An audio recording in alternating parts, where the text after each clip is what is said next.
بسم الله الرحمن الرحيم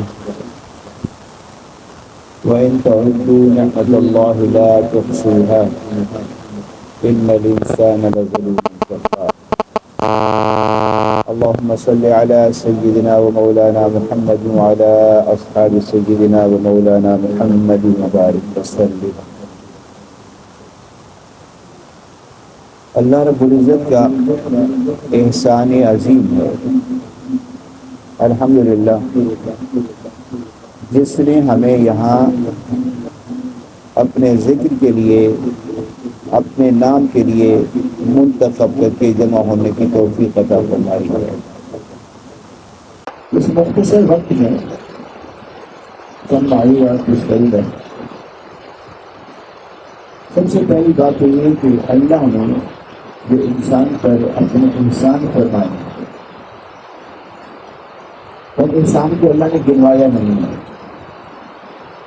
یہ نہیں فرمایا کہ ہمیں یہ انسان کیا، یہ انسان کیا، یہ انسان، بلکہ ایک جگہ ہے وَإِن تَعُدُّوا نِعْمَةَ اللَّهِ لَا تُحْصُوهَا. اگر تم اللہ کے انعامات کو، انسانات کو گننا چاہو، شمار کرنا چاہو تو شمار کر نہیں سکتے. بے شمار انسانات، اتنے انسانات کہ آپ تصور ہی نہیں کر سکتے. امام غزالی رحمۃ اللہ علیہ کے پاس ایک شخص آیا اور آ کر شکایت کی کہ کہہ رہے کہ حضرت کچھ نہیں ہے، فقر ہے، فاقہ ہے، برا حال ہے. امام صاحب نے فرمایا اچھا ایسا کرو تو اپنا ایک ہاتھ مجھے دے دو، میں اپنے 5,000 روپیہ دیتا ہوں. نہیں سکتا. آپ نے کہا کہ ایسا کرو تم اپنا ایک کام مجھے دے دو کام کے، میں تمہیں اس کا 10,000 روپیہ دیتا ہوں. یہ نہیں کر سکتا. فرمایا چلو ناک کاٹ کے دے دو 2,000 دے دیتا ہوں. تو میرا یہ بھی نہیں کر سکتا. امام صاحب نے فرمایا کہ اللہ نے جب تجھے اتنی نعمت عطا کی ہے اور ایسی نعمت عطا کی کہ جن کا کوئی نعمت بدل ہی نہیں ہے. یہ آپ کا ہاتھ کیسی بھی قیمت ہے، کیا کہ اور دے سکتا ہے آپ کو؟ اتنی بڑی نعمت اللہ نے آپ کو عطا کی. زبان عطا کی ہے، آنکھ عطا کی ہے، سننے کے لیے کان عطا فرمائے ہیں، چلنے کی طاقت اور ہمت عطا کی ہے. اس کی بڑا انسان اور کیا ہے؟ یہ کہتا ہے بات کچھ نہیں ناراضی کو ماننے لگی نہ ہوتی. یعنی کہ مقصد یہ کہ اللہ کے انعامات بے شمار ہیں. انسان دل نہیں سکتا، شمار نہیں کر سکتا. لیکن کیا کرے، انسان ہے ہی نہ شکرا. اپنے پاس جو چیزیں وہ نظر نہیں آتی، دوسرے کے ہاتھ میں جو چیزیں وہ جلدی نظر آتی ہیں. اللہ نے آپ کو کیا طاقت دی ہے، کیا عقل دیا ہے، کیا شعور دیا ہے، کیا نعمت دی ہے، وہ پتہ نہیں. دوسرے کے ہاتھ میں دیکھ لیا کہ یہ اچھا موبائل ہے تو میرے پاس کیوں نہیں ہے. دیکھ لیا کہ اچھا گھر ہے تو میرے پاس نہیں ہے، اچھی گاڑی ہے تو میرے پاس نہیں ہے، مناسب دیکھ لی میرے پاس نہیں ہے. اللہ کے احسانات ہر انسان کریں، اور اتنے احسانات ہیں کہ انسان ان کو گر ہی نہیں سکتا، شمار ہی نہیں کر سکتا. یہ شمار احسانات ہیں. تو احسانات میں سے ایک احسان یہ بھی ہے کہ اللہ پاک نے ہمیں نبی کریم صلی اللہ علیہ وسلم جیسے پیغمبر کا امتی بنایا. اللہ کا شکر ہے. امام کی امت میں سے اللہ کس کی امت ہے؟ خاتم الانبیاء احمد مصطفیٰ صلی اللہ علیہ وسلم کو امت ہی بنایا. اس سے بڑا احسان اور کیا ہو سکتا ہے؟ جس پیغمبر کی امتی ہونے کے لیے باقاعدہ پیغمبروں نے تمنا آرزویں کی تھی، اللہ نے ہمیں پیغمبر کو امتی بنا دیا. اور اللہ کے پیغمبر نے اپنی امت پر جو احسانات فرمائے وہ بھی بے شمار ہیں. نبی کے احسانات بھی امت پر بے شمار ہیں. احزاب میں اللہ نے ارشاد فرمایا ہے النبی اولیٰ بالمؤمنین من انفسهم وازواجہ امہاتہم. نبی کا تم پر یعنی مومنوں پر ان کی جانوں سے بھی زیادہ حق ہے. مجھ پر جو میری جان کا میرے وجود کا حق ہے، کیا حق ہے؟ اللہ کے رسول نے فرمایا ان لنفسک علیک حق، تمہاری جان کا بھی تم پر حق ہے، تیری آنکھ کا بھی تم پر حق ہے۔ کیا حق ہے؟ آپ اپنے آپ کو، اللہ نے خود فرمایا کہ ولا تلقوا بأيديكم إلى التهلكة وأحسنوا إن الله يحب المحسنين، لوگوں اپنے آپ کو ہلاکت میں نہ ڈالو۔ کیا مطلب؟ کوئی ایسا کام نہ کرو، کوئی ایسا کام نہ کرو کہ جس کی وجہ سے تمہاری جان کو تکلیف ہو، جس کی وجہ سے تمہاری جان کو تکلیف پہنچے، تمہاری زندگی خراب ہو۔ عبادت بھی اتنا نہ کرو کہ بیمار ہو جاؤ۔ صحابہ اللہ کے رسول کے پاس ایک صحابی ہے، کہنے لگے کہ یا رسول اللہ صلی اللہ علیہ وسلم، میں چاہتا ہوں کہ میں صائم النہار اور قائم اللیل بن جاؤں۔ قائم اللیل، صائم النہار، دن بھر روزہ رکھوں، رات بھر عبادت کروں، میں چاہتا ہوں کہ یہ کروں۔ آپ نے فرمایا نہیں، ان لنفسک علیک حق، تیرے نفس کا بھی تجھ پر حق ہے، روزہ بھی رکھو اور افطار بھی کرو، عبادت بھی کرو اور آرام بھی کرو۔ یہ نہیں کہ خالی عبادت کیے جاؤ، خالی روزے رکھے جاؤ، ایسا نہیں کر سکتے۔ کہ اللہ کا احسان ہے کہ اللہ نے ہمیں حضور نبی کریم صلی اللہ علیہ وسلم کا امتی بنایا۔ ایک شخص آیا، آ کر کہنے لگا کہ اللہ کے رسول مجھے کوئی نصیحت کیجیے۔ آپ صلی اللہ علیہ وسلم نے اپنی امت کو بھی بہت ساری نصیحتیں کی ہیں اور انفرادی نصیحتیں بھی آپ نے کی ہیں۔ ایک مشہور حدیث ہے، حدیث کے حوالے سے میں بات کروں گا، اس کا بیٹا پیچھے میں سوچے نا، اس کو صحیح کرو۔ اللہ کے رسول نے کے پاس ایک شخص آیا اور آ کر کہنے لگا کہ مجھے آپ کوئی نصیحت کر دیجیے۔ آپ نے فرمایا اچھا۔ نصیحت کرتے ہوئے آپ نے فرمایا کہ یاد رکھو کہ 5 چیزوں کو 5 چیزوں سے پہلے غنیمت سمجھو۔ 5 چیزیں ایسی ہیں، وہ ہماری جیسے کہ ہم نماز پڑھتے ہیں نا، وہاں ہمارے عظیم بھائی نے وہاں کر یہ حدیث ماشاء اللہ لگائی ہے، تو میں آج دیکھ رہا تھا، مجھے یاد آ گیا، تو میں نے کہا چلو آج اسی حدیث پہ بات کرتے ہیں۔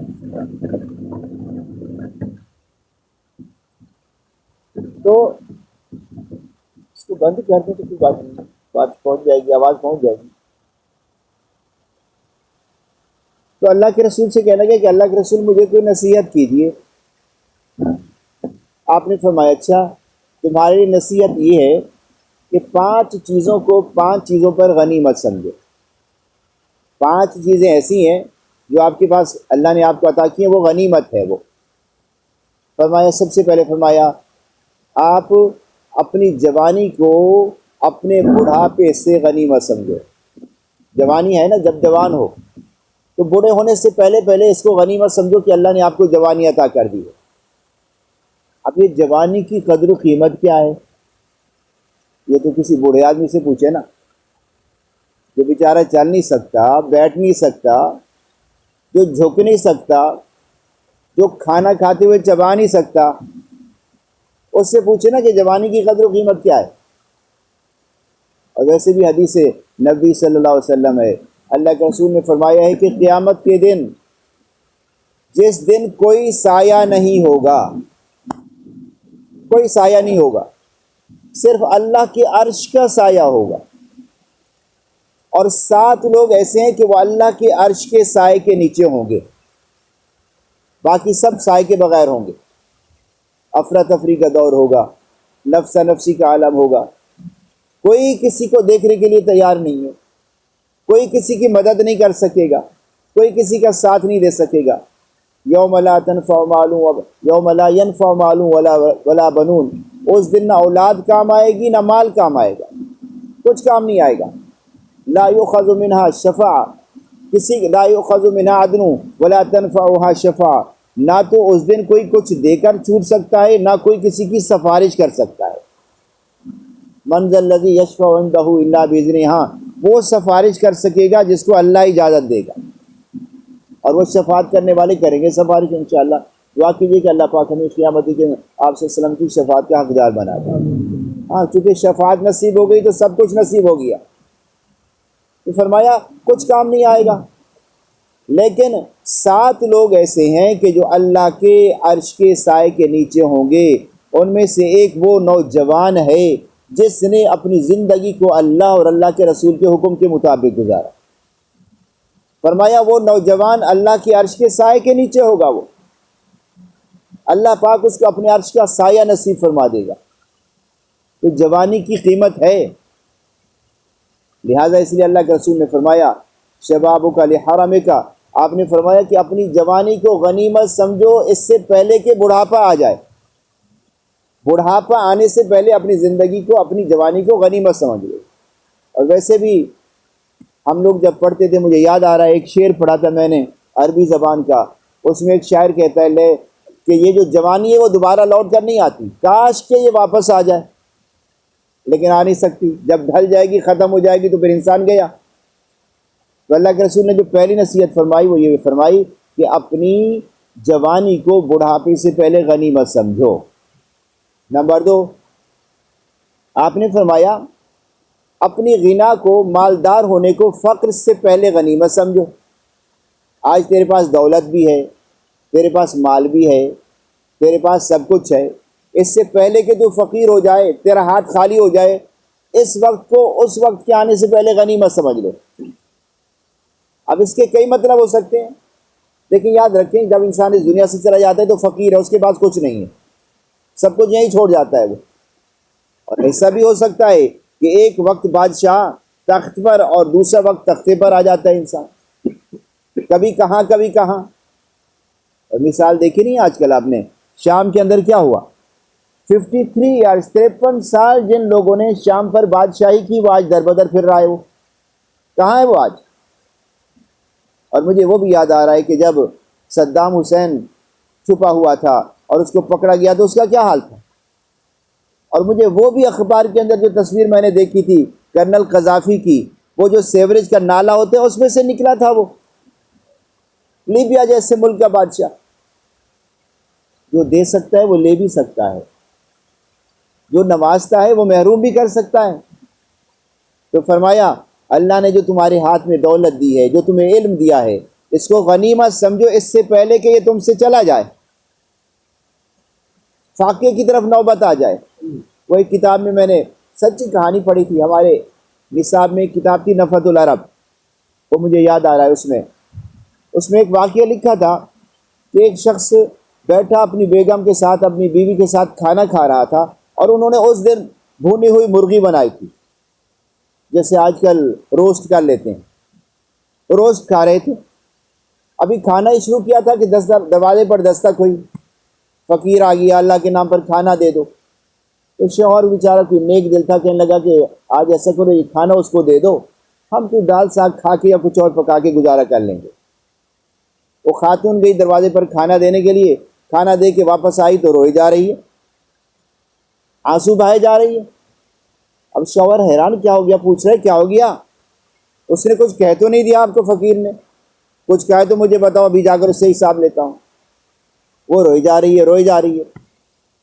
آخر اس نے بتایا، بار بار پوچھنے پر بتایا کہ بھئی بات یہ ہے کہ یہ وہ شخص تھا جو میرا پہلا شوہر تھا، یہ میرا پہلا شوہر تھا، اور قصہ یہ ہے کہ ایک دن میرے گھر پہ ہم اسی طرح کھانا کھا رہے تھے، فقیر آیا تو میرے شوہر نے اس فقیر کو دھکے دے کر بے عزت کر کے نکال دیا۔ اللہ کو اس کا یہ عمل پسند نہ آیا، نوبت یہ آئی کہ فاقوں تک آ گئی، یہاں تک کہ اس نے مجھے بھی چھوڑ دیا اور غائب ہو گیا وہ، اور اس کے بعد میں نے آپ سے شادی کر لی۔ تو فقیر کہنے لگا اچھا اگر تمہیں یہ واقعہ یاد آ گیا تو پھر میں بھی تمہیں سناتا ہوں۔ وہ فقیر کے جس کو دھکے دے کر اس نے نکالا تھا وہی فقیر میں ہوں۔ اللہ نے صرف اس کو دولت سے محروم نہیں کیا بلکہ اس کو بیوی بچوں سے بھی محروم کر دیا ہے۔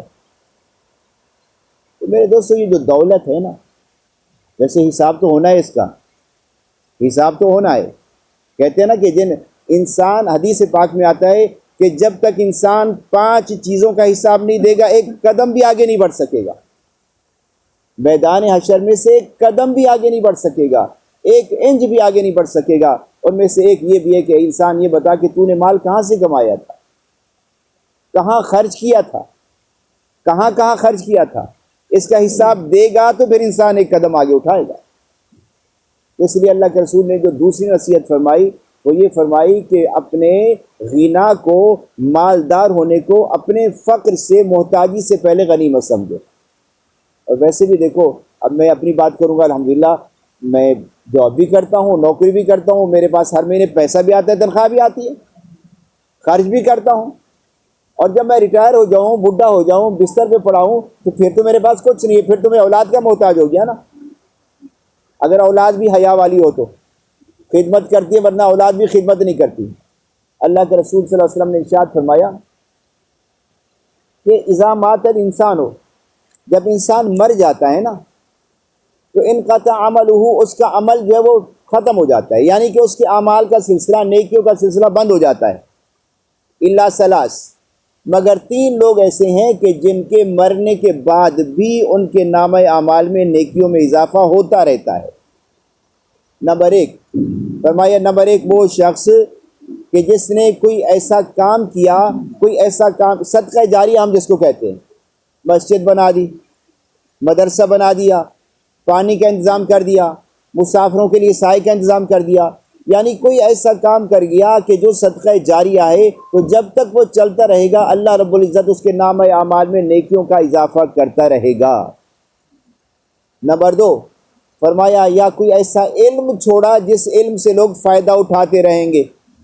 ماشاءاللہ قاری صاحبان بیٹھے ہیں، سارے دن بچوں کو قرآن پاک پڑھاتے ہیں، جب تک اس کائنات میں قرآن پاک پڑھا جاتا رہے گا، ان کے نامہ اعمال میں وہ اجر لکھا جاتا رہے گا۔ اس سے بڑی خوش قسمتی اور کیا ہو سکتی ہے بھائی؟ ہاں، ایک بندہ وہ بیٹھا ہے، دفتر میں بیٹھا ہے، حساب کتاب کر رہا ہے، ایک بینک میں بیٹھا ہے، نوٹ گن کے دے رہا ہے، ایک جناب بیٹھا ہے کاروبار کر رہا ہے۔ جب وہ گیا تو کاروبار بھی گیا، ریٹائر ہوا تو سب کچھ ختم ہو گیا۔ لیکن ایک وہ ہے جو مصلی پہ بیٹھ کے، چٹائی پہ بیٹھ کے، زمین پر بیٹھ کر اللہ کا کلام بچوں کو پڑھا رہا ہے، جب تک وہ کلام دنیا میں پڑھا جاتا رہے گا وہ اس کو اجر ملتا رہے گا، اس کے نامہ اعمال میں نیکیاں بڑھتی جائیں گی انشاءاللہ۔ اور تیسرا آپ نے فرمایا، ایک وہ شخص کہ جس نے اپنی اولاد کی اچھی تربیت کی، نیک اور صالح اعمال ان کو سکھائے، اور جب وہ اس کے لیے یدعو لہو، اس کے لیے دعا کے لیے ہاتھ اٹھائیں گے، تو اللہ پاک ان کی دعا کے صدقے سے اس کے نامہ اعمال میں بھی اضافہ فرماتا رہے گا۔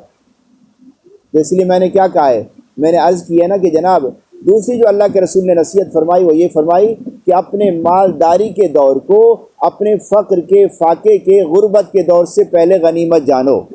یعنی جی 2 نصیحتیں ہو گئی۔ آپ نے تیسری نصیحت فرمائی، آپ صلی اللہ علیہ وسلم نے فرمایا کہ اپنی صحت کو بیماری سے پہلے غنیمت جانو، اپنی صحت کو بیماری سے پہلے غنیمت جانو، کیونکہ صحت مند جو انسان ہے نا وہ بہت کچھ کر سکتا ہے۔ بیمار انسان اللہ کی پناہ، اللہ کے رسول بیماریوں سے بھی پناہ مانگتے تھے، اور میں تو صبح کی نماز میں، ہر نماز میں دعا مانگتا ہوں کہ اے اللہ محتاجی سے بچا دے، اے اللہ بیماری سے بچا دے، اور خاص طور پر ایسے امراض سے بچا دے کہ جو موذی امراض ہیں، کیونکہ بعض اوقات ایسا بھی ہوتا ہے کہ ڈاکٹر کہتے ہیں کہ بھئی ایسا مرض ہے جو سمجھ ہی نہیں آتا، یہ ایسی بیماری ہے جس کا کوئی علاج ہی نہیں ہے۔ تو اللہ نے جب تک صحت دی ہے آپ اس صحت کی حفاظت کریں، آپ اس صحت کی قدر کریں، آپ اس صحت کو اللہ کی نعمت سمجھ کر اللہ کا شکر ادا کریں۔ ایسا نہ ہو کہ انسان بیمار پڑ جائے تو پھر حالت یہ ہوتی ہے کہ جناب والا گھر والے بھی ساتھ چھوڑ جاتے ہیں، دوست احباب بھی ساتھ چھوڑ جاتے ہیں، عزیز رشتہ دار بھی ساتھ چھوڑ جاتے ہیں۔ تو اس لیے اللہ کے رسول نے فرمایا صحت کا جو زمانہ ہے اس کو بیماری سے پہلے اپنے لیے غنیمت جانو، یہ غنیمت ہے یہ۔ اور یہ بھی یاد رکھو کہ یہ جو صحت مند انسان ہے نا، اللہ کے رسول نے فرمایا ہے کہ المؤمن القوی خیر من المؤمن الضعیف، او کما قال، فرمایا طاقتور صحت مند مومن جو ہے وہ اللہ کی نگاہ میں کمزور اور مریل مومن سے زیادہ پسندیدہ ہے اللہ کو۔ صحت ہوگی تو جہاد کرے گا، صحت ہوگی تو عبادت کرے گا، صحت ہوگی تو روزہ رکھے گا۔ آپ کو پتہ ہے کہ جب بیمار پڑتے ہیں تو بعض اوقات روزہ بھی نہیں رکھ سکتے، کھڑے ہو کر نماز بھی نہیں پڑھ سکتے، جنابی والا تسبیحات پڑھنے کے لیے بیٹھے تسبیحات نہیں پڑھ سکتے، طہارت کا خیال نہیں رکھ سکتے۔ بعض اوقات تو اتنی مجبور ہو جاتا ہے بیمار، وہ کہتا ہے کہ اے اللہ اس زندگی سے تو موت ہی اچھی ہے۔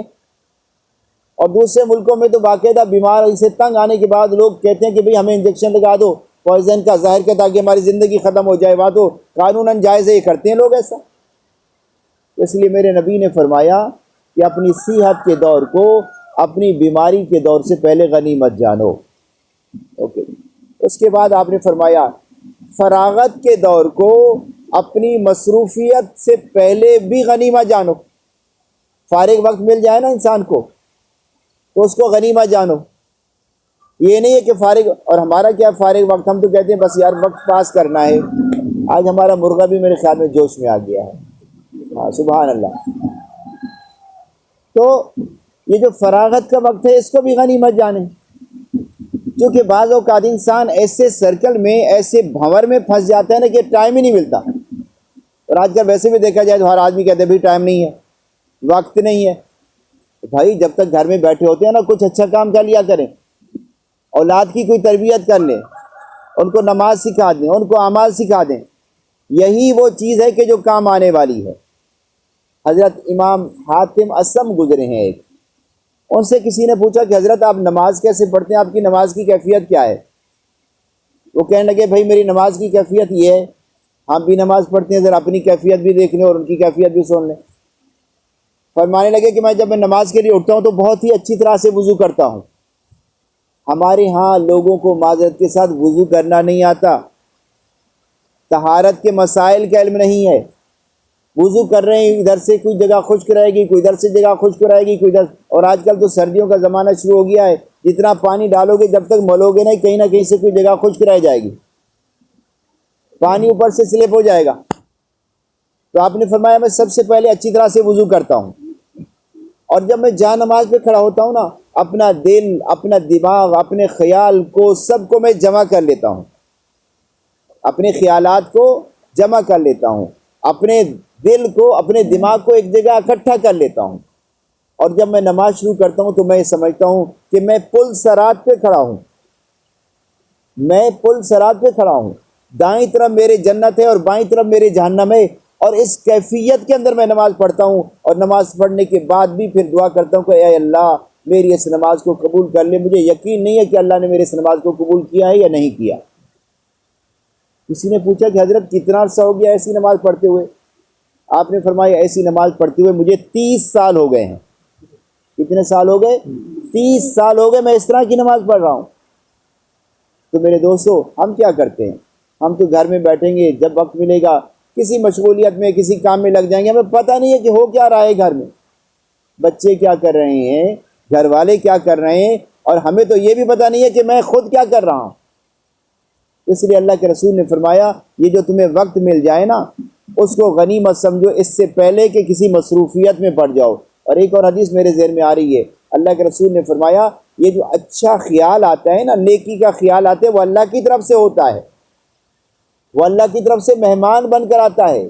دل میں آیا کہ یار آج تو سورہ یاسین پڑھ لوں، آج تو درود شریف کی تسبیح پڑھ لوں، آج تو نوافل پڑھ لوں، آج تو کوئی اچھا کام کر لوں. ایک دفعہ خیال آیا، آپ نے عمل کر لیا تو اللہ دوبارہ بھی یہ خیال ڈال دے گا. آپ نے عمل کیا تو تیسری دفعہ بھی یہ بات آ جائے گی. اور اگر آپ نے کہا نہیں یار آج نہیں کل نہیں پرسوں، تو پھر یاد رکھو کہ اللہ آپ کو ایسا الجھا دے گا کہ اس عمل کی آپ کو توفیق ہی نہیں ملے گی. تو اس لیے فراغت کے وقت کو اپنی مصروفیت سے پہلے غنیمت سمجھو. اللہ کے رسول نے یہ چوتھی نصیحت فرمائی. اور پانچویں نصیحت آپ نے کیا فرمائی؟ آپ نے فرمایا کہ اپنی زندگی کو اپنی موت سے پہلے غنیمت سمجھو. اپنی زندگی کو اپنی موت سے پہلے غنیمت سمجھو، کیونکہ یہ زندگی بہت قیمتی ہے بھائی، اس کا ایک ایک لمحہ قیمتی ہے اور اس کا بھروسہ بھی کوئی نہیں ہے. حضرت عمر بن خطاب رضی اللہ تعالیٰ عنہ فرماتے تھے اذا امسیت فلا تنتظر الصبح، اے میرے بھائی جب تم شام کرو نا پھر صبح کا انتظار نہ کرو. صبح تو ہوگی، صبح تو آئے گی، لیکن آپ کو مجھے نصیب ہوگی یا نہیں ہوگی میرے علم میں نہیں ہے. اور فرمائے کہ اذا امسیت اذا اصبحت فلا تنتظر المساء، جب تم صبح کرو، صبح ہو جائے خیر و عافیت کے ساتھ، پھر رات کو شام کا انتظار نہ کرو کہ شام تک زندہ رہو گے یا نہیں رہو گے.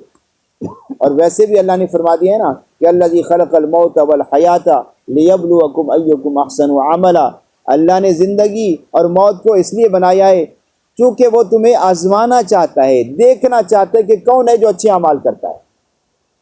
تو میرے دوستو اپنی زندگی کو بامقصد بنائیں، اللہ کے رسول کی یہ جو 5 نصیحتیں ہیں نا، ان کو ذرا پلے باندھ لیں، ان کو مضبوطی سے تھام لیں۔ ہاں، آپ نے کیا فرمایا؟ اپنے جوانی کو بڑھاپے سے پہلے غنیمت جانو، نمبر 1۔ نمبر 2، آپ نے فرمایا صحت کو بیماری سے پہلے غنیمت جانو۔ نمبر 3، آپ نے فرمایا غنا کے زمانے کو، یعنی کہ دولت مندی کے زمانے کو فقر سے پہلے غنیمت جانو۔ آپ نے فرمایا فارغ وقت کو مصروف ہونے سے پہلے غنیمت جانو، اور فرمایا اپنی زندگی کو اپنی موت سے پہلے غنیمت جانو، اور یہی کامیابی کی کنجی ہے، یہی کامیابی کی کنجی ہے۔ حضرت امام ابو حنیفہ رحمۃ اللہ علیہ فرماتے ہیں کہ میں نے 5 لاکھ حدیثوں میں سے 5 لاکھ، 500 کی بات نہیں کر رہا میں، 5 لاکھ حدیثوں میں سے میں نے 5 حدیثیں سلیکٹ کی ہیں، 5 حدیثیں میں نے چنی ہیں۔ وہ 5 حدیثیں ان 5 لاکھ حدیثوں کا خلاصہ ہیں۔ ان میں سے ایک حدیث یہ کہ من حسن الاسلام المرء ترکہ ما لا، یعنی انسان کے مسلمان ہونے، اچھے مسلمان ہونے کی علامت یہ ہے کہ وہ فضول کاموں کو چھوڑ دے، بے مقصد کاموں کو چھوڑ دے۔ کیا کر رہے ہیں؟ یہ کر رہے ہیں، مقصد کوئی مقصد ہی نہیں ہے، کیے جا رہے ہیں بس، کبھی کوئی کام، کبھی کوئی کام، کبھی کوئی مقصد ہی نہیں ہے اس کا، نہ دنیا کا فائدہ نہ آخرت کا فائدہ، نہ دنیا کا بھلا نہ آخرت کا بھلا، بس کیے جا رہے ہیں۔ تو میرے دوستو، آج کی مجلس کا خلاصہ یہی ہے کہ ہم اس لیے جمع ہوتے ہیں تاکہ فکر آخرت، اپنا آگے کا جو گھر ہے نا اس کو بنا لیں، اپنی قبر کو روشن کر لیں، اپنے رب کو پہچان لیں، اور یاد رکھیے کہ رب کو پہچاننا آسان نہیں ہے۔ وہ ایک آدمی نے کہا ہے، مجھے بتایا کہ 30 سال تک وہ رلتا رہا، کبھی ادھر کبھی ادھر، کبھی یہاں کبھی وہاں کبھی وہاں۔ اللہ کیسے ملے گا بھائی؟ کوئی کہتا بھائی اللہ کو ملنے کے لیے کہیں دور تھوڑی جانا پڑے گا، نحن اقرب الیہ من حبل الورید، وہ تو شارک سے بھی زیادہ قریب ہے، دور جانے کی کیا ضرورت ہے؟ میرے دوستو، شارک سے قریب تو ہے، اگر اتنی قریب ہے اور اتنی اگر آسان ہوتا اللہ کو پانا، تو پھر انبیاء کو بھیجے جانے کی کیا ضرورت تھی؟ 1,24,000 پیغمبر اللہ نے بھیجے نا، ان پیغمبروں نے پتھر کھائے، ان پیغمبروں نے محنت کی ہے، ان پیغمبروں نے پھر اپنے صحابہ کو تیار کر کے، جماعتیں تیار کر کے دین پھیلانے کے لیے دنیا میں بھیجا ہے۔ تو جب تک اللہ کے نبی کے راستے کو، طریقے کو نہیں پکڑیں گے، صحابہ کے طریقے کو نہیں پکڑیں گے، اللہ کی معرفت، اللہ کی پہچان اور اللہ کی محبت اور دوستی حاصل نہیں ہو سکتی۔ اور یہ راستہ کہاں سے جاتا ہے؟ علماء سے جاتا ہے، صلحاء سے جاتا ہے، یہ جو نیک ہے نا اللہ والے، ان سے جاتا ہے۔ یاد رکھیے گا میری بات، وہ کہتے ہیں جی اللہ کے پاس، اللہ سے کوئی بھی مانگے اللہ دینے کے لیے ہر وقت تیار ہے۔ اللہ کیا فرماتا ہے؟ ادعونی استجب لکم، ہاں مجھ سے مانگو، مجھے بلاؤ، پکارو، میں تمہیں جواب دینے والا ہوں۔ اور یہ بھی فرما دیا وَإِذَا سَأَلَكَ عِبَادِي عَنِّي فَإِنِّي قَرِيبٌ، اے حبیب جب آپ سے پوچھیں کہ میرا رب کہاں ہے، تو کہو وہ تو قریب ہے بھائی، وہ تو آپ سے قریب ہے، جب چاہو جس وقت چاہو اس سے گفتگو کرو، اس سے ہم کلام ہو جاؤ، اس سے اپنی ضرورتیں مانگو، اس سے اپنی راحتیں مانگو، اس کا شکر ادا کرو، وہ تو قریب ہی قریب ہے۔ لیکن یاد رکھو کہ اس کی معرفت کو، اس کی محبت کو پانے کے لیے محنت کی ضرورت ہے، ہاں مجاہدے کی ضرورت ہے۔ ہاں کچھ لوگ ایسے ہوتے ہیں جو بغیر مجاہدے کی بھی آگے چلے جاتے ہیں۔ آج دوستوں میں بیٹھ کر ہم بات کر رہے تھے تو ایک صاحب پوچھ رہے تھے جذب کیا ہوتا ہے، کیونکہ یہ جو اصطلاحات ہے نا، جذب کیا ہوتا ہے، تو مجھے یاد آیا، میں نے کبھی جذب ایسا ہے کہ بعض لوگ تو بیچارے محنت کرتے کرتے کرتے کرتے زندگی گزر جاتی ہے، پھر جا کر مقصد پاتے ہیں، اور کچھ لوگ ایسے ہوتے ہیں کہ جو سیکنڈوں میں مقصد پا لیتے ہیں۔ جا تو رہا ہے ادھر غلط راستے پر، اللہ نے پکڑا، اس کے کان سے کھینچ لیا اور اپنا محبت اور اپنا دوست بنا لیا۔ کئی واقعات ایسے گزرے ہیں، چور تھے، ڈاکو تھے، ایک لمحے میں ولی بن گئے، اور ایسے ولی بنے کہ ان کے نام کے ساتھ رحمت اللہ علیہ کہے بغیر آگے نہیں بڑھ سکتے ہم لوگ۔ تو جذب، تو میرے دوستو جذب سب کو نصیب نہیں ہوتا، محنت کرنی پڑتی ہے، وقت دینا پڑتا ہے۔ دیکھیں کھانا کمانے کے لیے بھی تو آخر وقت دیتے ہیں نا، روزی کمانے کے لیے محنت کرتے ہیں کہ نہیں کرتے؟ ہر کام کے لیے محنت کرتے ہیں، تو اللہ کی محبت کو حاصل کرنے کے لیے بھی محنت کرنی پڑے گی، اپنا وقت دینا پڑے گا۔ اور میں اپنی بات کو ختم کرتے ہوئے یہ آپ سے عرض کروں گا کہ دیکھیں یہ ہمارا ماہانہ پروگرام ہے، اس کو ماہانہ نہ رکھیں، آپ اس کو روزانہ کا بنا لیں، اپنے گھر میں بیٹھ کر تھوڑی دیر اپنے بچوں کے ساتھ اللہ کا ذکر کر لیا کریں. بھائی دنیا بھر کی باتیں تو ہوتی ہیں نا، ادھر کی بات ادھر کی بات، 5 منٹ بس کر لیں آپ، پھر دیکھیں کہ اللہ آپ کو اس کے بدلے دنیا اور آخر کے اندر کیا نعمتیں عطا فرماتا ہے. ایک دفعہ اگر اللہ کا نام زبان پر آ گیا، اللہ کا لاکھ دفعہ شکر ادا کیجیے کہ اللہ نے آپ کو اپنا نام عطا فرما دیا ہے، اللہ نے آپ کو اپنا ذکر عطا کر دیا. یہ بہت بڑی دولت ہے. اس لیے گھروں کے اندر اہتمام کیجیے اللہ کے ذکر کا، درود پاک کی تسبیحات آپ پڑھیے، اللہ کا ذکر کیجیے، روزانہ کا یہ معمول بنائیے. کیونکہ ہمارا مقصد خالی ماہانہ نہیں ہے، بلکہ مقصد یہ ہے کہ ہم اللہ کی محبت حاصل کریں، اللہ کے محبوب بن جائیں، اللہ کا قرب ہمیں مل جائے، قبر روشن ہو جائے، آخرت روشن ہو جائے. چونکہ اس دن تو بھائی کچھ کام آنے والا نہیں ہے، نہ دولت کام آئے گی نہ مال کام آئے گا، بلکہ اس دن تو ہم یہی کہیں گے، بلکہ بعض لوگ تو یہ کہیں گے کہ اے اللہ ہمیں دوبارہ، وہ حدیث کا خلاصہ ہے، مفہوم میرے ذہن میں آ گیا، جنتی جب جنت میں جائیں گے نا تو اللہ تعالیٰ بعض جنتیوں کو روز اپنا دیدار کروائیں گے. اللہ پاک ہم سب کو نصیب فرمائے. بعض لوگوں کو ہفتے کے بعد دیدار ہوگا، بعض لوگوں کو مہینوں کے بعد دیدار ہوگا، ہاں بعض کس درجے کے، بعض کس درجے کے. تو ایک حدیث کا مفہوم ہے، اللہ تعالیٰ جنتیوں کو جمع فرمائیں گے اور کہیں گے کہ اے میرے بندو یہ بتاؤ جنت کیسا گھر ہے. کہیں گے یا اللہ اس سے اچھا گھر تو کوئی ہو ہی نہیں سکتا، بھائی اس میں کسی کی چیز کی کوئی کمی ہے؟ کہیں گے یا اللہ نہیں ہے، کوئی کمی نہیں ہے. تو کچھ لوگ خاموش کھڑے ہوں گے، کچھ لوگ خاموش کھڑے ہوں گے.